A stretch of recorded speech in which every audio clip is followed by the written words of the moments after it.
नमस्कार दोस्तों, मैं राजकुमार मौर्य प्रखर इंडिया यूट्यूब चैनल में आपका स्वागत है। बहुत बड़ी खबर आ चुकी है बहुजन समाज पार्टी से बहन कुमारी मायावती जी को लेकर। दोस्तों, उत्तर प्रदेश में 2027 में विधानसभा का चुनाव है। 2027 के विधानसभा चुनाव की तैयारी तो बहुजन समाज पार्टी कर ही रही है उत्तर प्रदेश के लिए, लेकिन उत्तर प्रदेश से पहले दोस्तों बिहार में विधानसभा का चुनाव होने जा रहा है।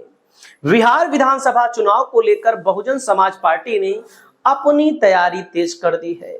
अपनी तैयारी में अपने दिग्गज नेताओं को मैदान में उतारने जा रही है। वैसे मैं आपकी जानकारी के लिए बता दूं, बहुजन समाज पार्टी ने 2022 के चुनाव में एक सीट उत्तर प्रदेश में जीती, लेकिन उससे पहले 2020 में जब बिहार में चुनाव हुआ तब भी बहुजन समाज पार्टी ने एक सीट बिहार में जीती। लेकिन बिहार में जीता हुआ विधायक बहन कुमारी मायावती जी से गद्दारी कर गया और गद्दारी करने के बाद चला जाता है जेडीयू में बन जाता है मंत्री। तो बहुजन समाज पार्टी बिहार की कई सीटों पर प्रभावी है, अच्छा खासा वोट बैंक है। चुनाव में कहीं पर नंबर 1 पर रहती है तो कहीं पर नंबर 2 पर रहती है। बहुत सारी सीटें ऐसी हैं जहां पर ठीक ठाक वोट ऑफ परसेंटेज है। तो मैं आपको इस वीडियो के माध्यम से बताने जा रहा हूं, बहुजन समाज पार्टी में शामिल हुए हैं अशोक सिंह, जो बहुजन समाज पार्टी में शामिल हुए हैं। और मैं आपको बताना चाहूंगा, अशोक सिंह दिग्गज नेता माने जाते हैं, पहले निर्दलीय चुनाव लड़ चुके हैं और निर्दलीय चुनाव में भी अच्छा खासा वोट प्राप्त कर चुके हैं। तो अब बहुजन समाज पार्टी में शामिल हो चुके हैं। ऐसा बताया जा रहा है कि बहुजन समाज पार्टी इनको विधानसभा का चुनाव लड़ाने जा रही है। विधानसभा का जो चुनाव है दोस्तों, अक्टूबर महीने में होना है और विधानसभा चुनाव के लिए बहुजन समाज पार्टी में पहला टिकट घोषित माना जा रहा है आलोक सिंह का। आलोक सिंह को कहां से टिकट मिलेगा, इसको भी मैं आपको वीडियो के माध्यम से बताने वाला हूं। देख सकते हैं, यह खबर है, बिहार में जेडीयू को झटका, दिग्गज नेता आलोक सिंह बीएसपी में शामिल। आलोक सिंह इसके पहले जेडीयू में थे, दिग्गज नेता थे जेडीयू में, लेकिन इन्होंने जेडीयू को छोड़ दिया क्योंकि इन्होंने आरोप लगाया कि जेडीयू की सरकार में लोग सुरक्षित नहीं है, कानून व्यवस्था सही नहीं है और नीतीश कुमार बुढ़े हो चुके हैं। नीतीश कुमार का जो कहीं ना कहीं दिमाग है अब उतना काम नहीं करता है। तो अब इनको चैनपुर विधानसभा सीट से उम्मीदवारी पेश करनी है। चैनपुर विधानसभा सीट से बहुजन समाज पार्टी विधायकी का चुनाव लड़ाने जा रही है और मैं आपको चैनपुर विधानसभा सीट के बारे में बताऊंगा तो आप लोग दंग रह जाएंगे कि क्या बहुजन समाज पार्टी का इतना बढ़िया यहां पर परफॉर्मेंस हो सकता है। वैसे लोग कहते हैं कि बहुजन समाज पार्टी उत्तर प्रदेश की मुख्य पार्टी है। भाई, मुख्य तौर पर उसकी राजनीति उत्तर प्रदेश में मानी जाती है, लेकिन बहुजन समाज पार्टी उत्तर प्रदेश में सरकार भी बनी है, बहन जी की सरकार बनी है 4 बार।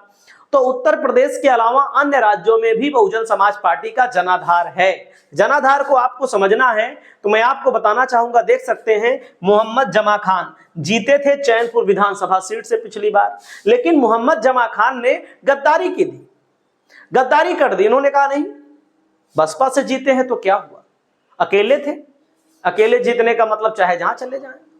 तो इन्होंने जेडीयू का दामन थाम लिया। जैसे ओवैसी के 5 विधायक जीते थे, 5 में 4 आरजेडी के साथ चले गए थे। चिराग पासवान के 1 विधायक जीते थे, उनको भी जेडीयू ने अपने पाले में मिला लिया। जेडीयू की स्थिति खराब भी थी तो इनको मंत्री बनाया गया, मुख्यमंत्री ने इनको मंत्री बनाया। और यहां पर देख सकते हैं, चैनपुर विधानसभा सीट के बारे में आपको मैं बताने जा रहा हूं। यहां पर थोड़ा सा विधायकों की सूची के बारे में आप देखिएगा।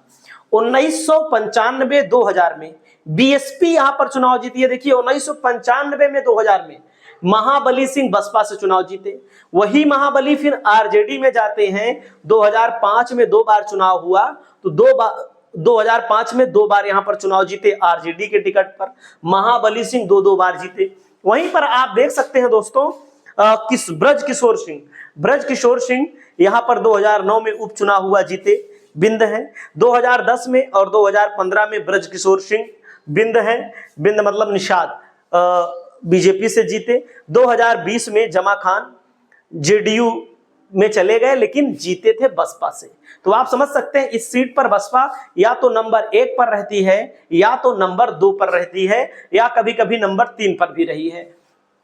देख सकते हैं 2020 में जब चुनाव हुआ, जमा खान को 95,245 वोट मिला, ब्रज किशोर बिंद को 70,951 वोट मिला बीजेपी से, प्रकाश सिंह को 5414 वोट मिला, नीरज पांडे निर्दलीय को 13,119 वोट मिला। देख सकते हैं 24,294 के बड़े अंतर से यहां पर बहुजन समाज पार्टी के सिंबल पर जमा खान चुनाव जीते। वहीं पर मैं आपको बताना चाहूंगा, यहां पर जातिगत समीकरण चैनपुर विधानसभा का अगर आप खंगालेंगे तो यहां पर चैनपुर का जातिगत समीकरण है निषाद 57,000, एससी बिरादरी 48,000, यादव बिरादरी 20,000, मुसलमान 20 से 25,000, राजपूत 10 से 12,000, ब्राह्मण यहां पर दोस्तों 15 से 16,000, वैश्य यहां 10,000, और यहां पर पासवान की आबादी है 3 से 4,000। तो आप लोग यहां पर देख सकते हैं एक बड़ा vote bank Bahujan Samaj party का व्यक्तिगत है। यहां बाकी भाजपा से जीतेगा अगर कोई तो निषाद जीत सकता है। भाई भाजपा कोई भरोसा नहीं, क्योंकि एक बार फलानी पार्टी जीतती है, कहीं कहीं पर एक बार अगली पार्टी जीत जाती है, ये सब होता रहता है।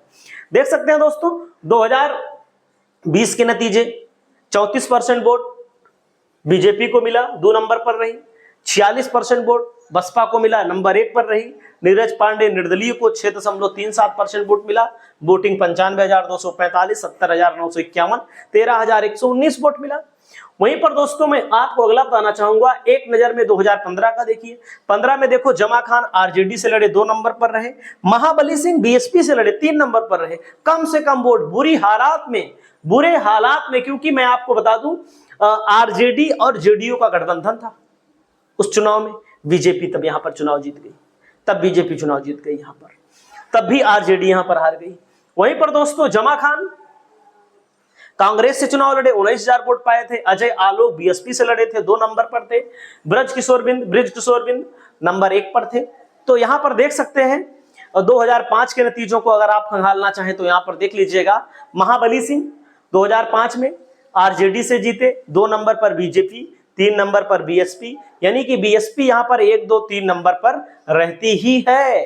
तो दोस्तों बहुजन समाज पार्टी का बिहार में भी जनाधार है, बहुजन समाज पार्टी का राजस्थान मध्य प्रदेश में भी जनाधार है, लेकिन बहुजन समाज पार्टी के अंदर एक कमी मानी जाती है कि बहुजन समाज पार्टी कभी गठबंधन के मूड में नहीं रहती है। गठबंधन करे तो अच्छे पार्टियों के छक्के छुड़ा दे अनेक राज्यों में। लोकसभा में इंडिया गठबंधन के साथ अगर बीएसपी होती तो यूपी में तो मान लीजिए बीजेपी का सत्यानाश हो जाता, जो बचा है वो भी चला जाता। मध्य प्रदेश में, राजस्थान में बहुत बुरी स्थिति जाती, ये सच्चाई है, लेकिन बसपा बिहार में तो और बुरी स्थिति हो जाती। बसपा का जनाधार पूरे देश के कई राज्यों में भी है, उत्तराखंड में भी है, विधायक जीतते रहते हैं, गुजरात में भी है जहां से मोदी जी आते हैं। तो दोस्तों आपको क्या लगता है पहले टिकट को लेकर के बहुजन समाज पार्टी चुनाव जीत पाएगी कि नहीं? कमेंट करके जरूर बताइएगा। नमस्कार।